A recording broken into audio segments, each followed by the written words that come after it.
তারপরে এমন ওয়াশিং মেশিনে ঢোকালো, ভাইপো সর্বভারতীয় কয়লা চোর, সে ঝান্ডা ধরিয়ে দিল, সে ধরিয়ে দিল ঝান্ডা। নেই, সেই ধর্ণা মঞ্চতে দাঁড়ালো, যাচ্ছিল ওড়িশা, হাগুন্তি খাউন্তি করন্তি যাউন্তি দেখুন্তি করতে করতে চলে গেল। আর মিডিয়াকে ডেকে বলল যে কেন্দ্রের বঞ্চনার বিরুদ্ধে মুখ্যমন্ত্রী নিজে ধর্নায় বসবেন। ভালো কথা,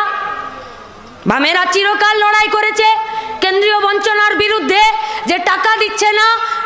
টাকা আদায় করেছে, 100 দিনের গ্রামীণ রোজগার যোজনা আদায় করেছে, মিড ডে মিলের স্কিম আদায় করেছে, পিএফ পেনশনের খাতাতে যারা অসংগঠিত ক্ষেত্রে শ্রমিক তাদের পিএফ পেনশনের টাকা আদায় করেছে, mid day meal, আশাকর্মী, Sarva Shiksha Abhiyan তার জন্য টাকা আদায় করেছে, এমনকি মাসুল সমীকরণ নীতির মাধ্যমে